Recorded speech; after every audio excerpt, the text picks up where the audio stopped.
Hola, muy buenas noches. Buenas noches, Alejandro. Buenas noches, doctor. ¿Cómo está? Aquí nos encontramos con Alejandro para nuestro programa de Verdades Divinas. Y hoy, sin mayores preámbulos, porque ahora sí tenemos muchísimas preguntas aquí acumuladas, vamos a tratar de responderlas todas, así que damos comienzo, ¿sí? Por favor, Ale. Dice, de Chile, dice, quisiera saber si podemos bautizar a todos los bebés abortados de todos los tiempos de la familia humana en la divina voluntad. Por supuesto que sí. Aquí hay que recordar que Luisa hace la intención de bautizar a todos los niños que nazcan, o bueno, todos los niños, aunque no nazcan, que sean abortos, en fin. Y Jesús le dice que esa intención que puso en su voluntad ya es un hecho y que solamente está esperando la aceptación de la persona que lo tiene que recibir. Por lo tanto, todos los niños, todos los abortos, tienen este bautizo que Luisa hace en la divina voluntad. Y nosotros nos podemos unir a esa intención de Luisa y podemos hacer lo mismo. Prácticamente es aumentar o estar coadyuvando en ese hecho y se tomará como si lo hubiéramos hecho nosotros. Pero sí, y sería una magnífica intención de estarlo haciendo continuamente, ¿no? Y no solo a los niños, sino bautizar a todos aquellos que no están bautizados, aunque ya sean adultos, en todos los tiempos, para darles esta gran oportunidad y que probablemente su bautizo de deseo se tome de este bautizo de Luisa y de las almas que viven en la divina voluntad. Ajá. Dice Arturo, ¿para el Señor existe el tiempo? No, bueno, Dios vive en la eternidad, es un eterno presente. Ahora, este Dios cuando toma carne, o sea, que se vuelve el hombre Dios, Jesús, se tiene que sumergir en el tiempo. Y ahora Dios vive en el tiempo a través de de su propia humanidad, que es Jesús. Y a partir de ahí, ahora Él vive en el tiempo porque se queda con nosotros, se queda en la Eucaristía y ahora se quiere quedar en nosotros repitiendo su vida. Así que Dios está en el tiempo llevando a cabo sus obras, pero sus actos se ponen en la eternidad y forman parte del acto único de Dios. Así que desde el tiempo eleva sus actos a la eternidad. Y eso lo hace a través de la criatura que vive en su voluntad. Dice de Chile, si rehacemos los actos de un difunto en la divina voluntad, este difunto pasaría a participar del reino de la divina voluntad. No, recordemos que nosotros podemos rehacer los actos y esos actos van a quedar rehechos para Dios.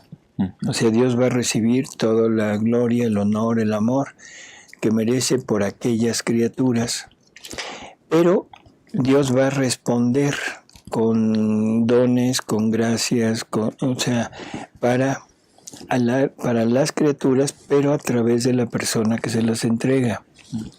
Entonces, esta persona que vive en la divina voluntad las tiene que poner a disposición de las personas por las que está rehaciendo. Pero la decisión de tomar o no tomar, eso depende de la persona, no depende de uno, ni depende de Dios. Dios no nos va a forzar nunca a aceptar algo. Y si lo acepta, tomará parte de la gloria y de la felicidad que Dios otorga, pero no se le tomará como vida en la divina voluntad, porque no lo hizo esa persona. Solamente que esa persona, después de tomarlo, se adentrara en el conocimiento de la divina voluntad, entonces sí le van a servir como parte de su vida. Sí, y ya nomás una extensión de la misma pregunta, dice, ¿este saldría del purgatorio? Y es lo mismo, ¿verdad? Es exactamente lo mismo, o sea, le podemos abreviar el purgatorio por medio de los actos en la divina voluntad, sí, pero ¿qué tanto? Ahí sí es un poquito difícil decirlo, ¿no? Yo no me atrevería. Sí. Y él mismo pregunta, ¿se puede considerar como actos sacerdotales los giros realizados por cada uno presentado a Dios Padre en la divina voluntad, en su divino querer? Como actos sacerdotales. Yo preferiría no ponerle ese apellido y yo le pondría actos divinos. ¿Sí? Sí. Porque el presentarlo como un acto sacerdotal, el sacerdote es un ministerio, es todo un oficio, es alguien que está consagrado. ¿Podemos unirnos a los actos sacerdotales? Sí, pero yo mis actos, por presentarlos como actos sacerdotales, yo prefiero presentarlos como actos divinos, que es lo que Jesús me dice. E incluso el acto divino yo pienso que es muy superior al acto sacerdotal. Ajá. No hay diferencia. El acto sacerdotal en su ministerio lo hace Jesús. Jesús es el que consagra, Jesús es el que confiesa, Jesús es el que perdona, en fin. Yo me puedo unir a esos actos del sacerdote por medio de la divina voluntad, sí, porque de la divina voluntad sale la consagración, sale el perdón de los pecados, sale todo lo de los sacramentos. Pero que yo mi parpadeo lo presente como acto sacerdotal, pues eso quizá ahí es donde no me atrevo a decir si sí o si no. Yo prefiero decir es un acto divino. Sí. Dice... la divina voluntad obrante en nosotros solo puede obrar si hay vida divina, pero si Jesús no vive en nosotros, ¿cómo es que podemos? Él nos presta vida divina. Bueno, es que para vivir en la divina voluntad requerimos la vida real de Jesús en nosotros. O sea, no podemos pensar que la divina voluntad venga a nosotros si no está en nosotros la persona de Jesús. Porque Jesús es la misma divina voluntad. Dice Miriam, entiendo que Dios quiso que todos fuésemos católicos. ¿Qué pasa con los protestantes que son buenos cristianos? ¿Cómo? Dice, entiendo que Dios quiso que todos fuésemos católicos. ¿Qué pasa entonces con los protestantes que son buenos cristianos? Este es un tema que es un poquito polémico, pero Jesús nos dice, no en Luisa, sino en María Valtorta, que todos los protestantes y todos aquellos que siguen una religión revelada, palabras curiosas, o sea, prácticamente todos están siguiendo actos de justicia y la practican bien. Y si ellos creen que están en lo cierto y si ellos actúan realmente con la conciencia de que están cumpliendo lo que Dios les manda, ahí está corriendo la justicia y la fe. Y Dios los va a sacar de ahí, los va a salvar, en pocas palabras. Que tengan después que llevar quizá una purificación más fuerte que la que recibe cualquier católico, sí, pero nos va a sacar. Incluso él habla de todo aquel que siga sus prácticas religiosas al pie de la letra.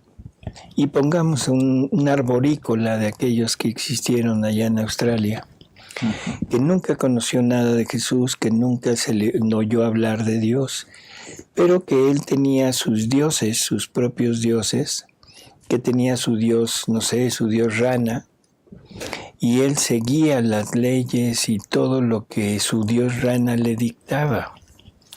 Y lo seguía creyendo que esa era realmente la verdad y lo hacía con la fe suficiente. esa persona en el momento del encuentro con Jesús, que todos nos vamos a encontrar con Jesús en el momento de la muerte, Jesús le va a hacer entender todo lo que pasa. Y cuando esta persona le diga, oye, es que yo pensé que mi Dios era la rana, Jesús le va a decir, hombre, no hay problema. O sea, imagínate que yo soy la rana. O sea, perdón por la comparación tan burda, pero en realidad Jesús nos habla de una salvación universal. Jesús vino a morir por todos, no nada más por los católicos, por todos. Sí, por todo. Que algunos siguen una fe equivocada, una fe malintencionada, sí.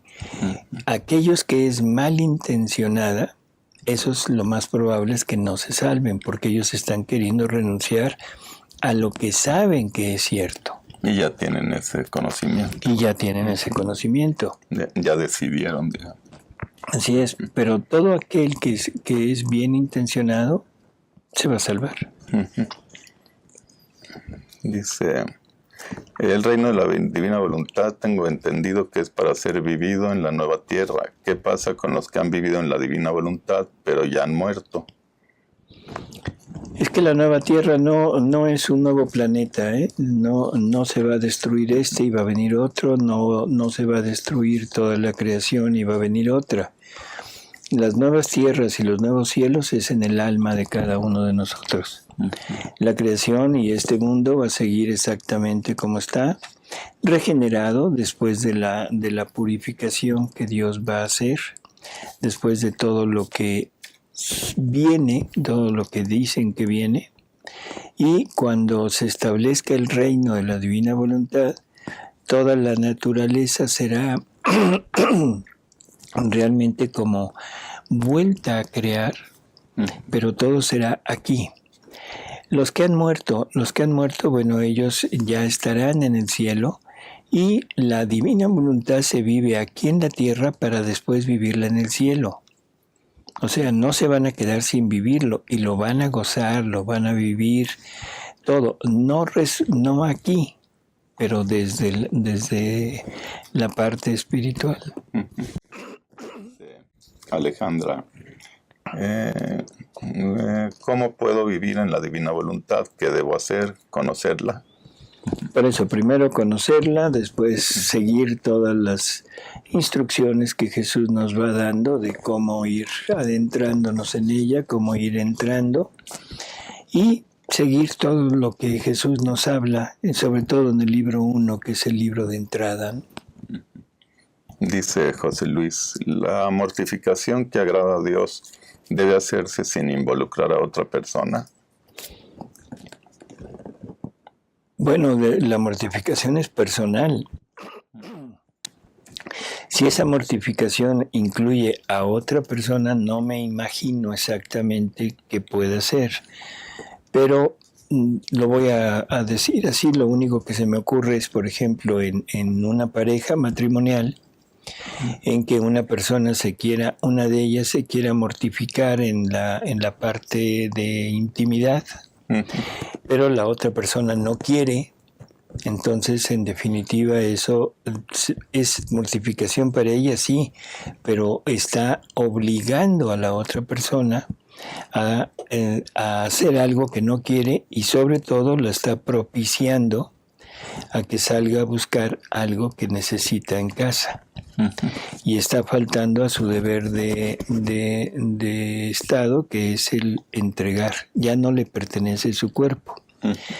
Si ese acto es entre los dos, es maravilloso, porque entonces se camina en pareja hacia ese reino que Dios nos está ofreciendo. Es como el único acto que se me ocurre ahorita, pero siempre debe ser personal, ¿sí? Y si afecta a otro, debe ser de mutuo acuerdo. Sí. A ver, dice, ofrecer todos mis actos como correspondencia a su entrega máxima al crearnos. Y así es, esa es la correspondencia que él espera. Dice Miriam, puedo entender las nuevas creaciones en ideas que nunca se me hubiesen ocurrido por ejemplo, en oraciones u otras cosas?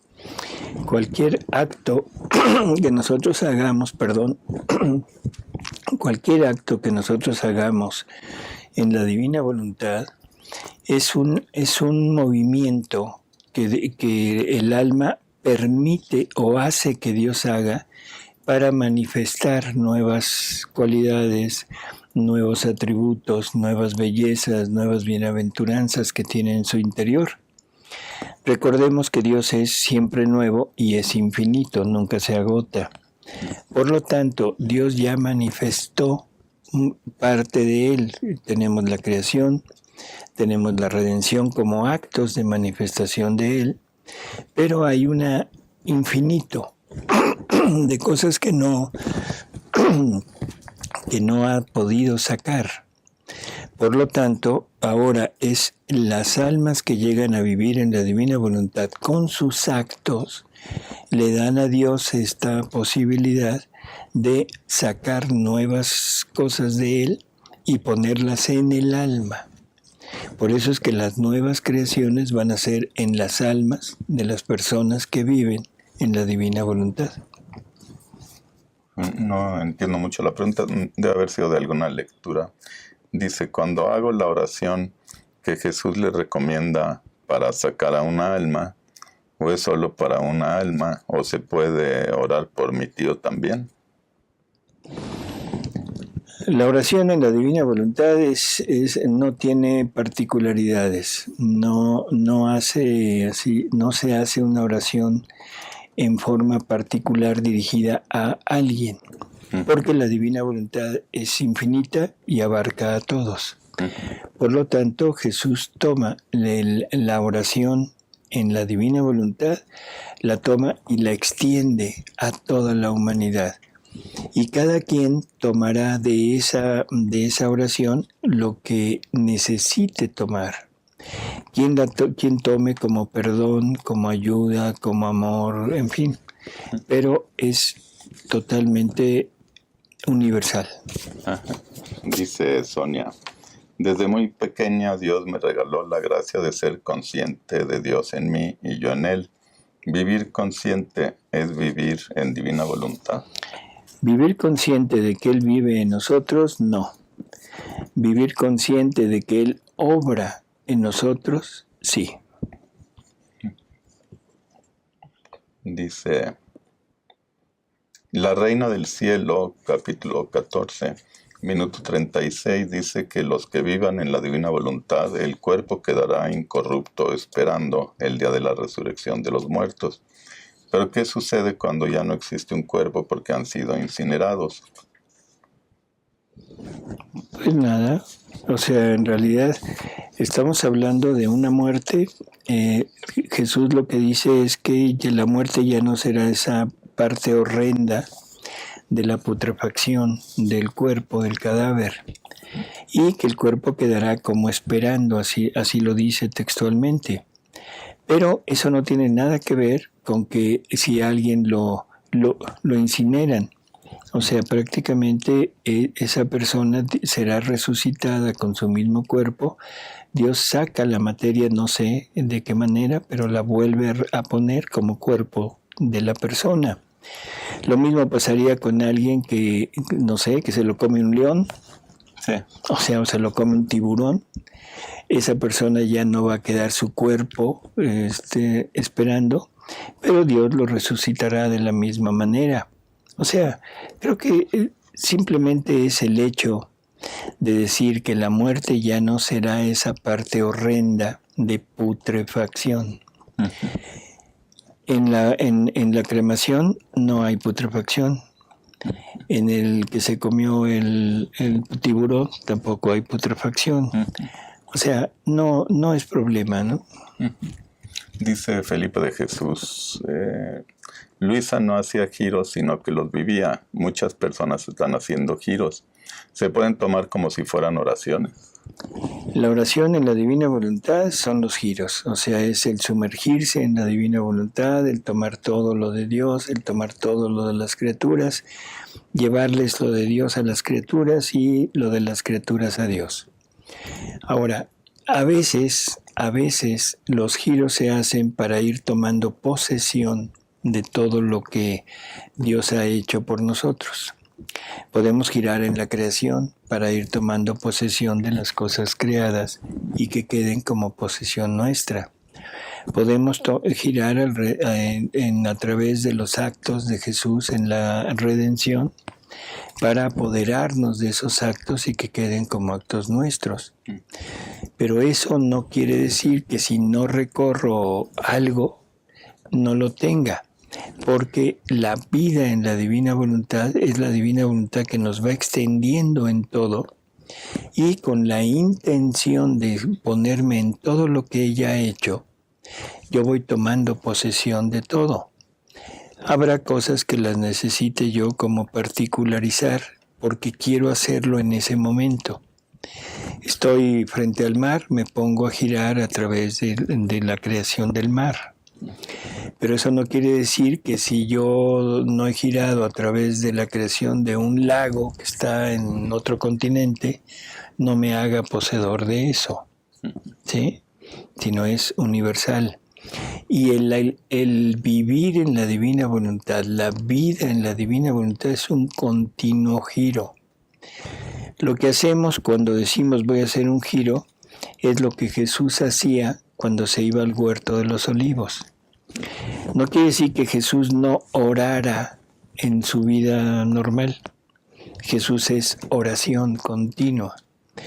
Pero en un momento se iba, se abstraía de todo el bullicio del mundo y se ponía concentrado en lo que estaba haciendo. Seguía haciendo lo mismo, pero ahora sin interrupción. En nosotros es exactamente lo mismo. Dice Lourdes, mi amiga quiere saber si se puede hacer la coronilla de San Miguel y los 7 dolores de María en la Divina Voluntad. Ella está leyendo los libros de Luisa. Se lo voy a contestar en una forma medio brusquita o chusca. Yo no me imagino a Jesús haciendo eso. Ni me imagino a María haciendo eso. O sea, el decir que todo lo puedo hacer en la divina voluntad es una forma de no haber entendido nada de lo que es la divina voluntad. Perdón que lo diga de esta manera. Jesús nos pide que para llegar a vivir en la divina voluntad debemos quitar todo lo nuestro. Todo, todo, todo. El hacer este tipo de prácticas, de oraciones, son oraciones que es nuestra voluntad la que quiere hacerlas, quiere seguir haciéndolas.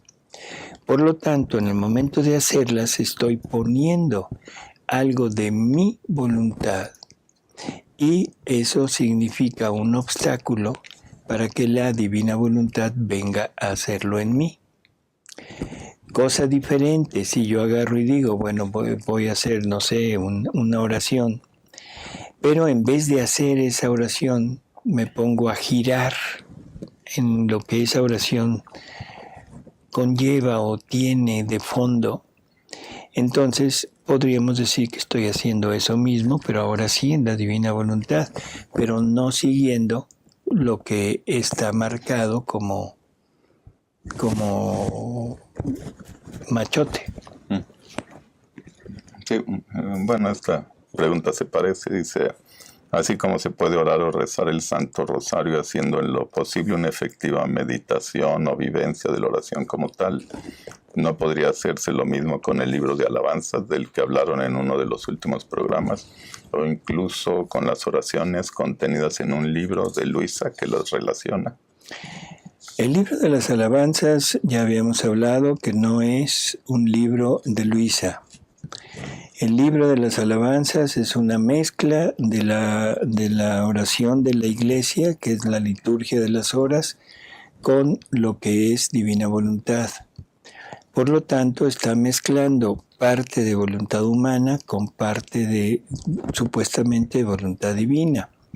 Volvemos otra vez al punto, es simplemente poner un obstáculo. Yo quiero alabar a Dios perfecto, voy a alabarlo en su voluntad, pero sin poner la parte de la liturgia, ¿sí? O sea, no sé si se comprende esto.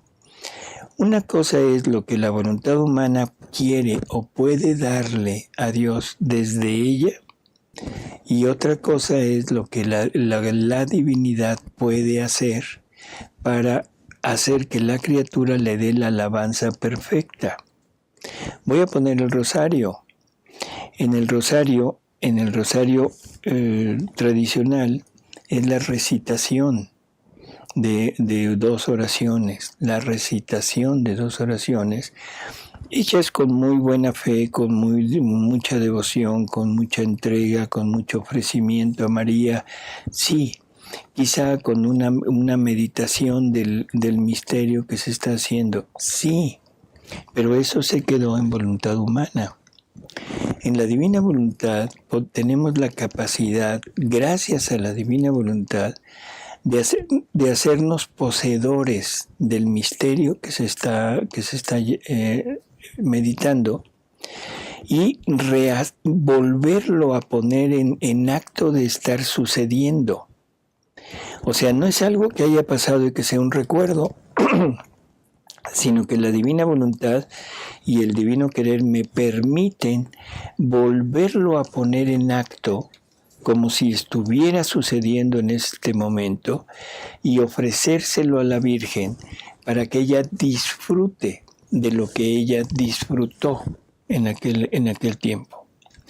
Y no solo eso, sino a poner a disfrutar también con su acto al arcángel, poner a disfrutar al Verbo Eterno que se encarna, poner a disfrutar al Espíritu Santo que crea la humanidad del Verbo Eterno. O sea, es rehacer todo aquello, ponerlo en acto y decirle, aquí está para mayor gloria y amor para ustedes. Creo que es totalmente diferente y eso no se lleva con la parte humana. Sí, bueno, Dioselino dice que haciéndole así siente que no hace nada. Exactamente, o sea, y incluso Jesús en alguna ocasión dice, el alma que vive en mi voluntad parece que no hace nada, pero lo hace todo, porque todo lo hace en modo divino. Parece que no hacen nada. Y lógico, a nosotros nos cuesta mucho trabajo el poder habituarnos a una acción divina. O sea, no tenemos esa experiencia de lo que es actuar en modo divino. Y en modo humano tenemos la experiencia de que un acto que yo quiero hacer conlleva un principio, un intermedio y un final. Y entonces es un trabajo de mi voluntad. El rezar es un trabajo de mi voluntad, el ponerme a rezar, el ponerme a hacerlo y el llevarlo a cabo y el finalizarlo. Pero se quedó ahí como un acto temporal. En la divina voluntad es simplemente en el momento que se intenta, que se piensa, está hecho. Ya no hay intervalo. Dice, el alma que hace mi voluntad parece que no hace nada, pero hace todo, porque estando en mi voluntad obran a lo divino, ocultamente y en modo sorprendente. Así que son luz que ilumina, son vientos que purifican, son fuego que quema, son milagros que hacen hacer los milagros, y quienes los hacen son solo los canales, porque en ellas es donde reside la potencia para hacerlos. Así que son el pie del misionero, la lengua de los predicadores, la fuerza de los débiles, la paciencia de los enfermos, el régimen de los superiores, etcétera, etcétera, etcétera. Creo que las palabras de Jesús son muy claras. Nada más es cuestión de irlo meditando poco a poco. Es la lectura del libro 11, la lectura 12, desde el marzo 15 de 1912. Dice Lucy, Yo hay momentos que siento que estoy creciendo en el proceso a través de la lectura y ver los programas. Pero hay otros momentos, como por ejemplo el pasado miércoles, en que todo se me complicó, que me sentí casi ahogada. ¿Es esto normal? ¿Realmente alguien tan insignificante y pequeño como yo puede en verdad alcanzar la maravillosa realidad de vivir en el reino de la divina voluntad, hacer realidad el cielo en la tierra para mí y para todas las criaturas, y principalmente dar a Dios la gloria y la adoración, la reparación y la correspondencia de amor divino que Él merece? Es que exactamente por ser insignificante y pequeña es por lo que lo puede lograr. Si usted no fuera insignificante y fuera grande, tendría muchísimos obstáculos para poder llegar a hacerlo. Dios escoge a los pequeños, Dios recorrió todo el mundo hasta que encontró a la más pequeña de todas, que es Luisa, para poner en ella el conocimiento de su voluntad. El problema es que a veces, sobre todo al principio, va habiendo etapas en las que nos vamos sintiendo como, ¿cómo diríamos? Abandonados, como dejados de la mano de Dios, y prácticamente son estados que Él permite para que nosotros vayamos superando poco a poco nuestras propias, ¿cómo diríamos?, miserias, nuestras propias debilidades, y nos vayamos fortificando y abandonando cada vez más en Él. Bueno, y ella misma dice, mi mayor anhelo y toda mi disponibilidad es llegar a vivir real, permanente y totalmente en el reino del divino querer. Pero no estaré ofendiendo a Dios con esto. ¿Con qué? Con querer vivir en el divino querer. Pues, ¿estaría usted ofendiendo a Dios si no lo cree? ¿Estaría usted ofendiendo a Dios si no lo hace? O sea, pero estar queriendo llevar a una realidad lo que Dios le está pidiendo, eso no es ofenderlo, eso es agradarlo. Dice, finalmente quisiera que me corroborara algo que usted ha dicho en varias ocasiones respecto a que el reinado de los corazones de Jesús y de María conlleva o implica el reinado de la divina voluntad. ¿Es esto lo correcto o yo he entendido mal? No, así es. O sea, el reinado de los corazones de Jesús y María es el reino de la divina voluntad. Dice Charo, escuché una vez a alguien decir que si llamó a la divina voluntad en mi acto de comer y no termino por cualquier motivo, ese acto no está completo y por tanto no se ha formado el sol divino. Y así en cualquier acto, ejemplo, si voy a hacer un informe en la computadora e invito a la divina voluntad y tengo una interrupción y debo dejar el informe a la mitad, hasta tanto yo no termine ese trabajo en la computadora, no es un acto completo. ¿Es eso cierto? No, esto es meternos en muchos escrúpulos, diría yo así. El acto en la divina voluntad es el acto de la persona. Usted empieza a comer, pero se tiene que parar porque tocaron el timbre y llegó una visita y ya no pudo seguir comiendo. Perdón, pero aquel acto del comer se continúa en el pararse a abrir, en el pararse a recibir, en el pararse a atender a la persona que llegó. Es vida, vida. Es como si nosotros dijéramos, es que yo ahorita me voy a sentar a comer y si me interrumpen me muero. No, perdón, pero no. Entonces la vida divina se continúa en los actos que hagamos, no importa qué acto sea. Y si no es completo el acto, no importa, porque el acto divino se continúa en el siguiente acto, en mi respiro, en mi latido, en todo. Dice ella misma, escuché a un sacerdote decir que no podemos girar por los actos de las criaturas porque éstas tienen el libre albedrío y por tanto no viven en la divina voluntad. No podemos decir te amo en cada pensamiento de criatura, etc. No, por supuesto que sí puedo, pero lo voy a hacer a través de Jesús. Jesús nos tomó a toda la humanidad y rehizo a toda la humanidad. Exactamente por el libre albedrío yo no puedo obligar a alguien a hacer lo que no quiere. pero me pongo en Jesús y Jesús sí lo hizo. Entonces yo a través de Jesús puedo rehacer los actos de aquellos que incluso no quieren. Dice Juan Pablo, quisiera ver si es posible que me diera un ejemplo de orar como nuestro Señor Jesús, y es que mi mente no me deja entender cómo es su forma de orar. Bueno, pues lo acabo de decir, o sea, no sé exactamente, si quiere después repite el programa. Hablábamos de cómo se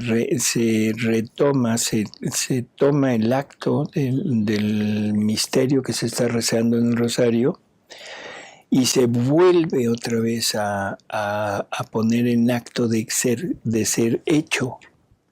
Entonces le pido que consulte un poquito antes, no sé, 5 o 10 minutos anteriores de este momento. Dice Hilda, escuché, doctor, que dijo que el pecado que más ofende a nuestro Señor es el pecado de la deshonestidad. Hasta le amarga el corazón a Jesús. Pregunto, ¿cuáles son los pecados de deshonestidad y cómo un sacerdote cae en un pecado de deshonestidad? Es como de fingimiento, era, ¿no? Nunca hemos dicho que la deshonestidad es el pecado que más ofende a Jesús. O sea, ¿cuál será el pecado que más lo ofende? Yo creo que el pecado que más lo ofende es el fingimiento y la obstinación. O sea, porque la obstinación es la cerradura que da la criatura y no quiere saber nada de Dios. El pecado más tremendo que existe es el pecado contra el Espíritu Santo. Que el Espíritu Santo el pecado contra el Espíritu Santo es el dudar de la misericordia de Dios y lleva parte de soberbia, que es, por ejemplo, el pecado de Judas, en que Judas se condena no por haber entregado a Jesús, sino porque pensó que su pecado no lo perdonaba a Dios porque era demasiado grande su pecado, ¿sí? Así que no es deshonestidad. Segundo, deshonestidad en un sacerdote. ¿Qué quiere decir deshonestidad? No eres honesto, no eres recto. O sea, no actúas con rectitud, ¿sí? Mira, es un político deshonesto, es un político corrupto, es un político que hace que hay corrupción en él, que hace lo que no se debería de hacer.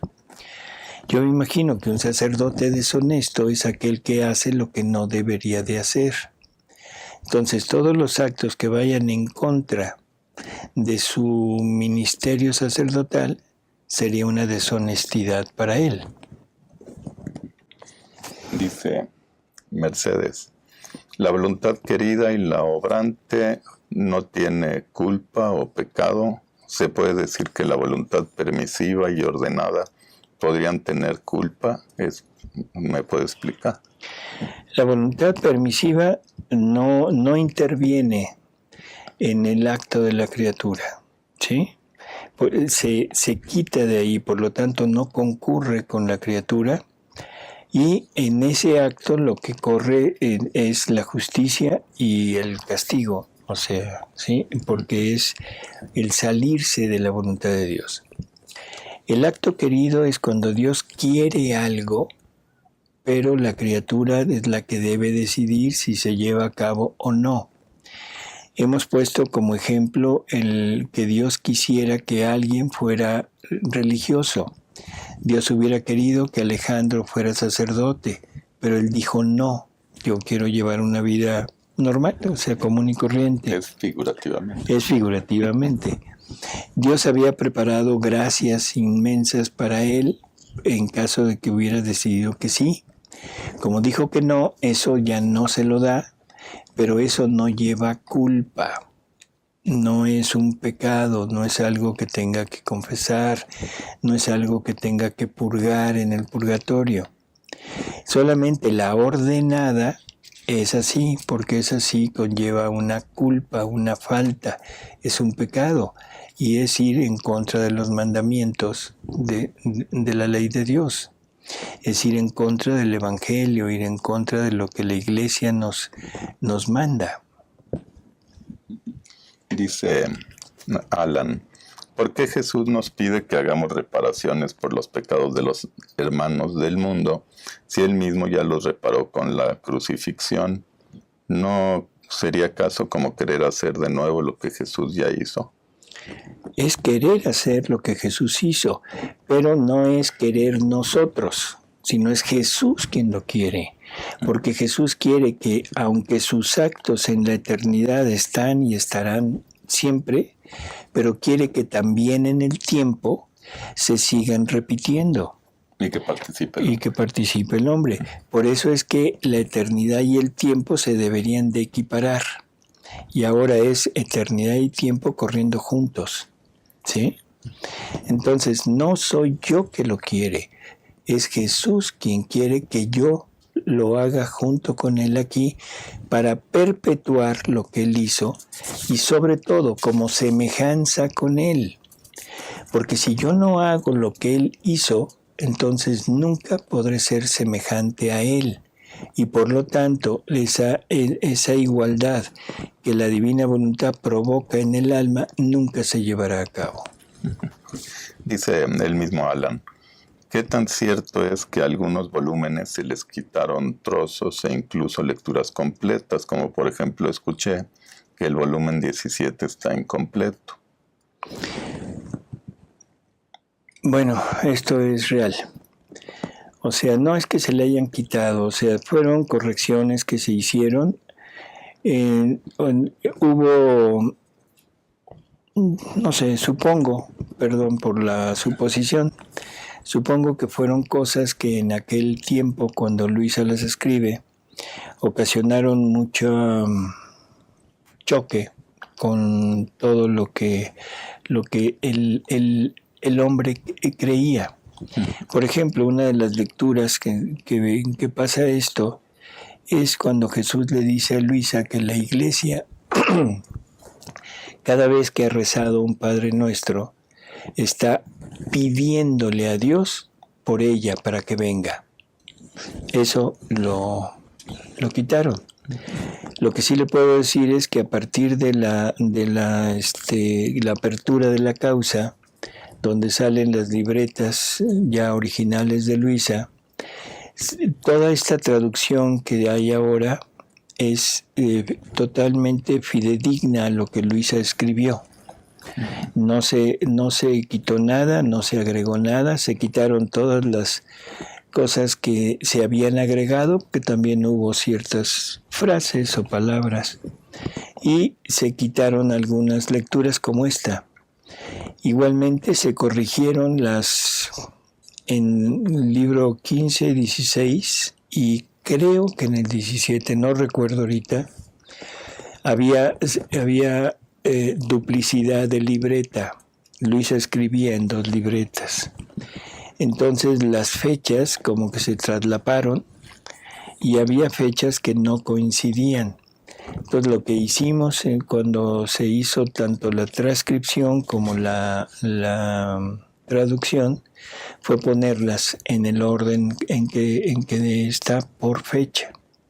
Por eso es que a veces se empieza a leer un volumen y uno dice aquí le falta una fecha, porque en tal parte hay otra lectura que dice que aquí corresponde tal, pero no, simplemente están puestas en el orden que se debe llevar. Y dice el mismo Alan, he leído todo el material de Valtorta y estoy terminando con el de Luisa. ¿Qué otras revelaciones me recomendaría para que leyera? Ninguna. Uh-huh. O sea, desde mi punto de vista, el punto culminante es Luisa. Ese es como la meta, el sitio a donde se debe llegar. Todas las revelaciones confluyen en ella. Ahora, Valtorta es muy útil porque Valtorta es ¿cómo diríamos? Un evangelio grande, un evangelio explicado, pero completo, en que coincide totalmente con el evangelio que tenemos en la revelación, pero explicado. Ahora, cualquier otra revelación, hay que entender que Jesús va haciendo revelaciones sobre todo de su pasión, dependiendo de lo que quiere revelar. Por ejemplo, quiere revelar el amor de su corazón, pone todos los sufrimientos muy referidos a eso. Quiere revelar el dolor que sintió por la separación de las almas, lo pone, por ejemplo, en el sentido de los inmensos latigazos que le dan, que le arrancan sus carnes y lo dejan prácticamente casi muerto, y que le dan miles de latigazos, cosa que no coincide con la revelación oficial. Entonces, cada una de las revelaciones es un indicio para ir marchando, para llegar al conocimiento perfecto de Jesús. Pero entre Valtorta y Luisa, sobre todo Luisa, se concluye todo lo que Jesús hizo y por lo tanto no necesitamos otras cosas. Y sí nos pueden mover un poquito el, ¿cómo dicen? El tapete, sí. Perdón por la palabra, pero el quitarnos un poco la rectitud en lo que Jesús quiere. Y, por favor, nada de lo que leamos nos desvíe jamás de lo que Luisa dice, porque esa es la finalidad de todo lo que Dios ha hecho en todos los tiempos. Y dice Alan, cuando vivamos en la divina voluntad, ¿tendremos el don de la ciencia infusa? Sí, es uno de los dones que Dios nos va a recuperar de alguna manera. Y gracias, Alan, esperemos que sí sea lo que nos pone. Dice Cecilia, en la iglesia aceptan que se reciba la comunión en la mano, cuando entiendo que debemos recibirla en la boca. En los escritos de Luisa hay algo que Jesús hable de cómo debemos recibir la comunión. No. Recibe la comunión unida a su voluntad, a su divinidad y a su humanidad. Es todo lo que nos dice, y unirnos a la comunión que Él recibió, cuando Él se recibe, todo lo que Él hizo en su interior para repararlo. No habla jamás de esto. Así que no nos metamos en ese tipo de cosas. Hay ¿cómo diríamos? Podemos decir que la comunión en la mano empieza como una desobediencia en algún país, en algunos 3 países europeos, en que el Papa de aquel tiempo, no recuerdo quién fue, creo que era Pablo VI quizás, no tengo el dato exacto, pero para no generar problemas, aceptó que en esos países se siguiera dando así. Pero los obispos del mundo, al ver aquello, dijeron, nosotros también, y se hizo esta forma de recibir la comunión, se hizo en forma universal. Ahora, nos han vendido la idea de que ya somos adultos en la fe y de que ahora el pueblo ya no recibe el alimento en la boca como un bebé, sino que ahora el pueblo marcha como adulto hacia Dios. Perdón, pero eso yo diría que deberíamos de repensarlo, porque la forma como Jesús nos pide que lo recibamos, no en Luisa, pero hay muchas revelaciones, sobre todo de nuestra Madre Santísima, en donde pide que no toquemos a su Hijo con las manos. Pero queda totalmente a decisión nuestra y sobre todo ahora cubiertos con la anuencia de la Iglesia. Y a Pedro le dan el poder de atar o desatar en la tierra lo que él quiera, y eso quedará atado o desatado en el cielo. Pero cada quien decide lo que hace. Dice Argelia, pregunto qué pasa si un día por falta de tiempo no pude tener un momento de recogimiento para hacer un giro. No pasa nada. O sea, todo el día vivió en la divina voluntad, todo el día estuvo girando. Claro, el acto más importante del día es ese instante. Quizá no tenga tiempo como para decir, bueno, me voy a dedicar 20 minutos, media hora, una hora. Pero probablemente en el momento que se acueste, antes de dormirse, tenga usted 1 minuto o 2 minutos de ponerse a girar en ese momento. O sea, pero si no lo hizo, tampoco pasa nada. Dice Clara, ¿puedo ofrecer los actos y sufrimientos de otras personas como reparación a Jesús en divina voluntad? Sí, puede ofrecer los sufrimientos de toda la humanidad. O sea, juntarlos, unirlos a los de Jesús y presentarlos como un acto de reparación por todo. Dice Alan, una señal para saber si se vive en la divina voluntad podría ser el volver a ver el sol y no salir deslumbrados. Me parece recordar que Jesús le dijo que cuando el sol reconoce en un alma a su hermano, el sol y la naturaleza en general no lo agredían. No lo intente porque a lo mejor se queda ciego. O sea, esto es una cosa que es natural. Si Dios quisiera, pues no le pasaría nada. Pero recuerde que no hay que tentar a Dios. Esa es la tentación que Jesús sufre en el desierto cuando el demonio lo pone en la parte alta del templo y le dice, lánzate, para que todo el mundo vea que Dios te sostiene. Esto es lo mismo, ve el sol para que vean que Dios te resguarda. Si algún día Dios quiere que usted vea el sol, se lo hará saber y entonces véalo, no hay problema. Si es por temeridad suya, lo más probable es que vayas a sufrir un daño y a veces irreparable. Y para que no haya confusión, en la primera hora del día y en la última hora del día no tiene el sol rayos ultravioleta y no se siente que queme. Digo, yo no sé qué efectos tenga, pero para que no vaya a haber una confusión que en ese momento... Porque yo ya hice la prueba de verlo en esas horas. Por eso. Ahí, ya ven, por eso usa lentes. No, pero fue por otra cosa. No, es nada más. Pero la primera hora y la última del día sí, es cuando se está siente más, que no quema. Más tangente, ¿no? Sí, pero definitivo yo le diría no lo intente. Sí, mejor. Y sobre todo no tiente a Dios. Dice Miriam, ¿puedo unir todos los actos de las criaturas a la divina voluntad para hacer reparación por los actos no divinos que ellas mismas hacen? Sí, ya habíamos dicho que sí. Me refiero a todos los desmanes que se ven en la celebración de los sacramentos.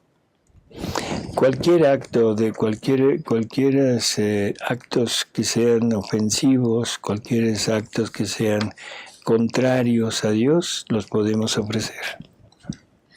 Dice Alan, hay conocimiento en la iglesia de casos como el de Elías y Eliseo en que Eliseo le pide una doble porción de su espíritu a Elías. ¿Se podrían donar conocimientos en divina voluntad? Cuando usted ya no los necesite, me los podría donar a mí si fuera posible para seguir adelante con la obra.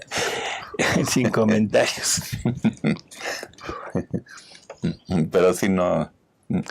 o sea, no hay nada así. Ahí lo que se estaba pidiendo o lo que se estaba dando era el espíritu profético. O sea, en el pueblo de Israel, o sea, había profetas y cuando uno terminaba su misión, Dios escogía a otro antes de que muriera el anterior para que lo ungieran como profeta. Aquí es prácticamente el aprendiz o el acompañante el que se atreve a pedirlo y el profeta le dice, mira, eso no está en mis manos, pero si tú ves cuando mi alma sea arrebatada, entonces se te dará, Dios te lo da. No es la persona que lo da, no es una herencia personal, sino es una herencia que Dios puede dar a quien Él quiera.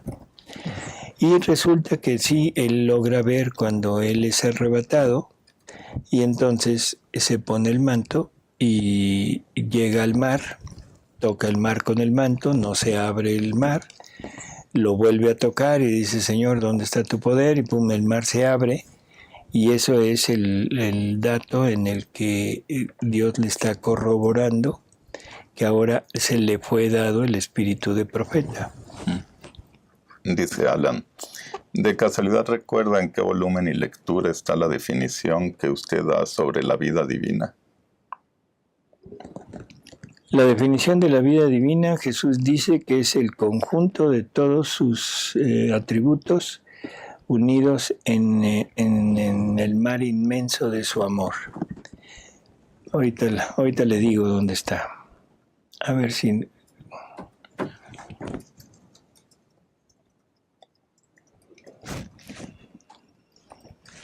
Otra, mientras... Él mismo dice, cuando Jesús dice que haremos con él todo lo que hacía, supongo que es a nivel espiritual, ¿o acaso Dios nos concederá la posibilidad de hacer milagros como se las dio a los apóstoles, según Valtorta?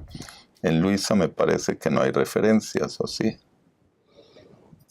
O sea, todo es en forma de concurrir junto con él en sus actos. Yo junto con él concurro y hago lo que él hace. Teniendo la divina voluntad en mí, la fuerza del milagro sale de mí, porque yo tengo en mí la divina voluntad como vida. No es que yo persona, lo haga, sino es gracias a la divina voluntad que está en mí, es por lo que lo puedo decir que esa fuerza salió de mí.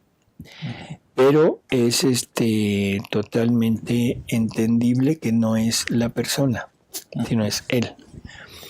Así que, no sé, no lo voy a hacer yo, voy a concurrir. Y la fuerza va a salir de mí y me lo van a dar como si yo lo hubiera hecho. Jesús dice en algún momento que la santidad de la divina voluntad no necesita esas manifestaciones exteriores, como lo necesitaba la santidad humana, en que se necesitaba demostrar todo aquello. Aquí es una santidad particular, es entre Jesús y el alma. Por lo tanto, lo más probable es que no se manifieste de esta manera. Pero si Jesús quiere en un momento dado que alguien lo haga, no hay problema, o sea, se lo podrá dar y la persona lo podrá hacer. Dice Lourdes, ¿puede uno hacer la consagración a María a diario? Y yo pregunto, ¿y para qué? Eso querría decir que la consagración anterior no fue válida, no la hizo completa. O sea, usted se consagra una vez y si esa consagración estuvo bien hecha, esa consagración es para siempre. Dice Alan, ¿Dios hace uso del mal para hacer un bien? Lo pregunto con base en la lectura que dice que Jesús determina la hora de la muerte, pero que a veces los métodos de la misma no son suyos.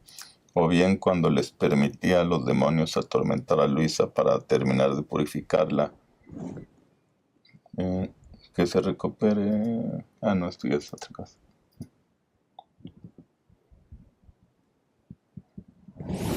Mire, voy a contestar lo de la vida divina.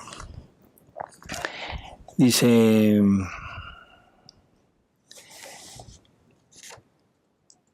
Nuestra vida, unidas juntas, santidad, potencia, amor, luz, bondad, sabiduría, omnividencia de todo, inmensidad, etc., forman nuestra vida divina. Pero ¿quién constituye el movimiento? ¿Quién regula? ¿Quién desarrolla con un movimiento incesante y eterno todas nuestras cualidades divinas? Nuestra voluntad. Esta lectura es... volumen 32, 17 de septiembre de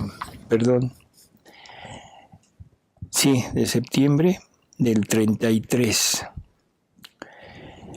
Hay otra donde dice que su vida está compuesta de santidad, de amor, de sabiduría, de potencia, etc.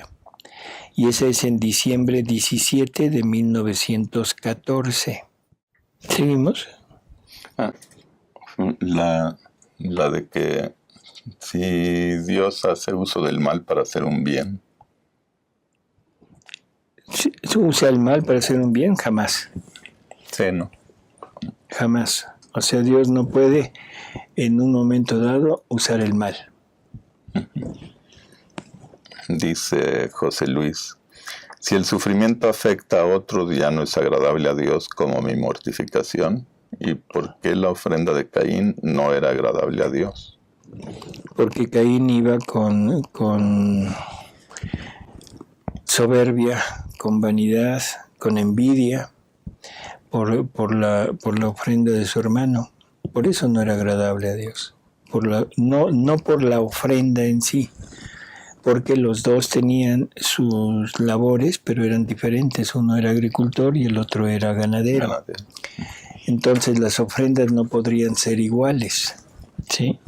Entonces no es el objeto de la ofrenda, no es lo que no le agrada a Dios, sino es la intención y el interior de la persona que ofrece es lo que no le agrada. Sí, la otra pregunta era, si el sufrimiento afecta a otros, ya no es agradable a Dios como mi mortificación. Por supuesto que no, porque ahí está poniendo a otro en predicamentos y quizá hasta en condiciones de pecar. Sí, sí, era más o menos la respuesta de hace un rato. De hace un rato, ¿no? Dice Leticia, en el volumen 16:47, Jesús le dice a Luisa que ella mirará desde el cielo el gran bien que surgirá cuando la iglesia recibirá este alimento celestial que fortificándola la hará resurgir en pleno triunfo. Usted ver que pronto pasará esto mirando todo lo que está pasando en el Vaticano.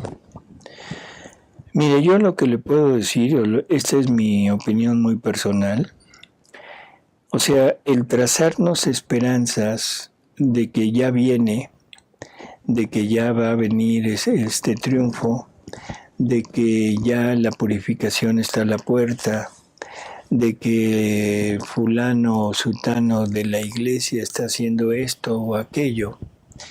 Yo creo que esto no genera más que la ansiedad y la parte humana de nuestra voluntad de estar atentos a algo que no nos corresponde. Jesús nos habla y nos dice que para el alma que vive en su voluntad, todo lo que le venga, ya sea por parte de Dios, por parte de las criaturas o por parte del demonio, todo debemos tomarlo como voluntad de Él, porque todo es para nuestro bien y vivirlo como desde la divina voluntad. ¿Cuándo va a venir la purificación? No sé. No hay problema, perdón por la palabra, pero no me interesa saber si es mañana o es dentro de 20 años. O sea, eso depende de Dios. ¿Para qué me voy a estar preocupando por algo que no voy a poder averiguar? ¿Para qué voy a estar preocupándome por algo que Jesús nos dice que ni Él lo sabe? Que solamente el Padre Celestial es el que conoce la fecha. Aparte de eso, sabemos que el alma que vive en la divina voluntad es un pararrayos enorme y que mitiga la justicia. Y ahora en la actualidad ya hay no una, sino ni dos, ni tres, sino hay miles de almas que están intentando vivir en la divina voluntad y que de alguna manera están sirviendo de freno. ¿Cuándo será? No sé. ¿Qué le debe importar a usted? Vivir en la divina voluntad. El resto, déjelo.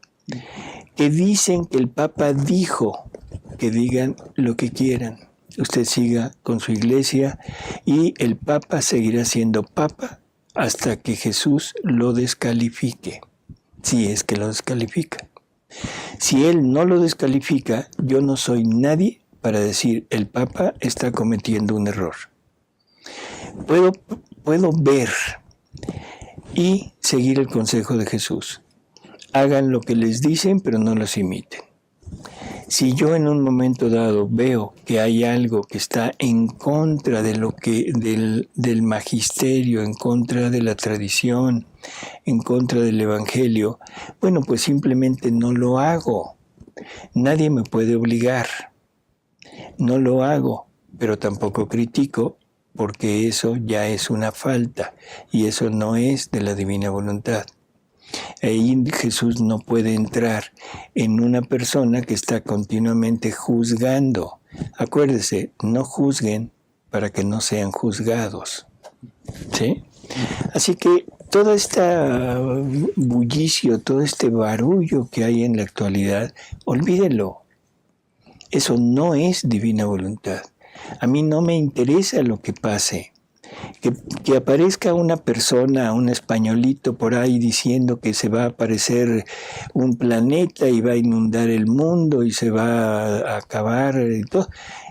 Perdón, pero eso no tiene ningún sentido. Y creo que ya lo vimos. Cantidad de personas angustiadas por lo que iba a pasar, no pasó nada. Y así estamos esperando. Los tiempos de Dios son totalmente inescrutables. Acuérdese de San Juan en el Apocalipsis. Las cartas a las iglesias, siempre dice Jesús, estoy a la puerta. Van 2000 años y no ha llegado. Es que es un muro muy ancho. Olvídelo.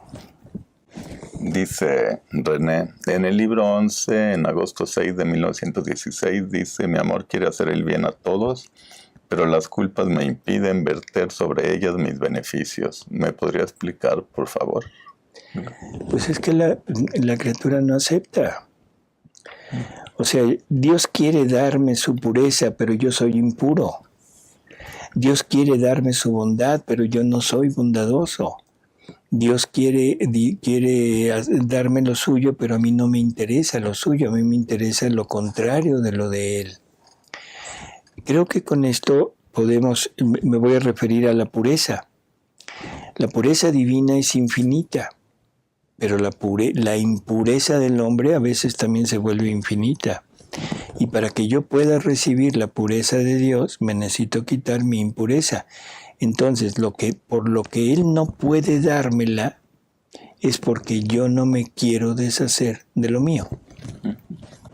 Dice Perla, puede pasar que un alma le diga que sí a la hora de la pesca a Jesús, pero se condene por algo que hizo, y nosotros, estando en este camino de la divina voluntad, poder interceder por él y se salve, o no hay nada que lo salve. Si en el momento de la pesca el alma dice sí, ya se salvó. Tendrá que ir al purgatorio, sí, pero no hay problema. Incluso si no está bautizado, que es lo que hablábamos hace unos momentos por lo de los niños, si en un momento dado alguien está muriendo y no está bautizado y ha sido de lo peor, y en ese momento Jesús se presenta, lo rodea de amor, le explica todo y luego le pregunta, y si el alma dice sí, ese sí le sirve como bautismo de deseo. Ese sí lo pone ya en el lado de la salvación, y ahora Jesús se lo lleva, pero se lo lleva al purgatorio para limpiarlo de todo lo que tiene. Nosotros podemos interceder por las almas y hacer que en un momento dado se decidan a decir sí, pero nada más, ¿sí? Pero no lo podemos obligar. Así que esto hay que entenderlo de esa manera. No podemos en un momento dado obligar a nadie a recibir lo que la divina voluntad les quiere dar. ¿Alguna otra? Dice José Luis Cero, una religiosa sostiene que en la Eucaristía se repite la crucifixión cruenta de Jesús y que un sacerdote se lo afirmó igual. ¿Qué hacer ante esto? Bueno, es que en la hostia es un Jesús que está repitiendo toda su pasión. Y es Jesús crucificado, sí, por supuesto. ¿Qué hacer ante eso? Amarlo infinitamente, repararlo y sobre todo, a darle lo que Él quiere. ¿Qué es lo que Él quiere? ¿Por qué se queda en la hostia? Porque la hostia es el vehículo para llegar a nosotros. Entonces lo que Él quiere es ser recibido por nosotros. Lo que Él quiere es que nosotros vayamos a liberarlo de esa prisión, porque la hostia es una prisión, y que lo hagamos morar en nosotros. Y ahora en la divina voluntad, prácticamente el alma se vuelve el cielo de Jesús para aliviarlo de todo lo que está sufriendo ahí en la hostia. Dice Cecilia, ¿de qué se trata las revelaciones de Valtorta? ¿Tiene que ver con la divina voluntad? Las revelaciones de María Valtorta se está dividida en dos. Una, la obra grande de María Valtorta, y se llama El Evangelio como me fue revelado. Jesús la traslada a aquella época y ella va viviendo prácticamente todos los momentos que describe, que son desde el nacimiento de nuestra Madre Santísima hasta la asunción de ella.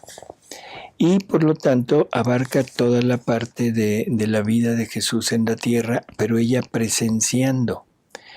Y presenciando no nada más visualmente. Ella oye lo que están pasando y tiene la conciencia de en dónde está. Huele, toca, percibe. Y por medio de sus revelaciones, los arqueólogos han descubierto muchas partes y muchas, ¿cómo diríamos?, restos de aquella época, cuando que Valtorta en su vida estuvo en Israel y sobre todo describe, por ejemplo, los cambios que hizo el río el Jordán, y que por eso no se podían ubicar determinadas construcciones como la casa de Pedro, por ejemplo. Y Cecilia, ella misma dice, ¿dónde podemos encontrar las revelaciones de María Valtorta? Le podemos dar un teléfono, le pido después que si puede entrar a nuestra página de Tercer Fiat. Ahí podemos darle un teléfono para que pueda adquirir los libros impresos. Pero si quiere, los libros en forma digital están en nuestra página también y ahí los puede bajar gratuitamente. Dice Miriam, si en las alabanzas del reino están en los escritos de Luisa, ¿por qué no debemos orarlos a diario? No están en los escritos de Luisa. Ay, ya se ha contestado eso. Dice Leonor, en lo que he leído del libro del cielo me parece que las lecturas se explican unas a otras, ¿es correcto? Así es. Dice Miriam, en la divina voluntad están permitidos los ministros extraordinarios de la comunión. Volvemos al mismo punto. Los ministros extraordinarios han existido desde el principio. San Esteban, primer mártir eucarístico, era ministro de la Eucaristía. Es parte de la iglesia, es un ministerio de la iglesia, pero son extraordinarios. El extraordinario quiere decir ayudar a los sacerdotes a repartir la comunión, viático, a los enfermos, a las personas que están alejadas, o sea, que viven en comunidades en que no hay iglesias, en que no hay un solo sacerdote y no puede darse pues, el tiempo para recurrir a todos. Cuando en una misa hay 2,000 o 3,000 personas queriendo comulgar y es un solo sacerdote, bueno, son ministros extraordinarios. Cuando es una misa normal donde hay 20 personas formadas, el ministro extraordinario no debería de tener presencia en ese momento. Nada más. Dice José Luis, Luisa conoció a todas las almas que vivirán la divina voluntad. Hay una lectura en que ella le pregunta, está rodeada por algunas personas y les dice, ¿y estas quiénes son?, le pregunta Jesús. Y Jesús le da a entender que son todos aquellos que van a seguirla en este camino. Dice Mishnah, cuando Jesús dijo todavía tengo mucho que decirles, ¿será que también se refería a todas las revelaciones que ha dado con María Valtorta y otras tantas más? No, yo pienso que es nada más sobre Luisa, porque es la parte que quedó oculta. Cuando antes de decir eso, él da la clave de qué es la finalidad que él quiere, unirnos junto con el Padre, el Hijo y el Espíritu Santo, pero de la misma manera que ellos son uno. Cuando le dice, Padre, yo en ellos, tú en mí, para que sean uno con nosotros, como tú y yo somos uno. Y ellos son uno porque ahí es un solo Dios en tres personas diferentes. Ahora quiere que nosotros entremos a formar parte de esa unión. Por lo tanto, lo que quiere es que la divinidad, ese Dios único, también esté en nosotros. Y eso es a través de Jesús en nosotros. Dice Cecilia, ¿en qué orden recomienda leer los escritos de Luisa junto con Valtorta? Es independiente, los escritos de Luisa en orden, y los escritos de Valtorta pues los puede leer al mismo tiempo, los puede leer antes o después. Yo le recomendaría irlo leyendo alternados, ¿no? Bueno, pues amigos, gracias por estar con nosotros. Alejandro, gracias. Muchas gracias, doctor. Ahora sí nos llegaron bastantes preguntitas. Ojalá y que hayamos podido responder la mayoría. Y con muchísimo gusto nos encontraremos aquí dentro de una semana. ¿Te parece, Alejandro? Claro que sí, doctor. ¿Sí? Y muchas gracias por tanta sabiduría. Nos vemos la próxima semana. Buenas noches a todos.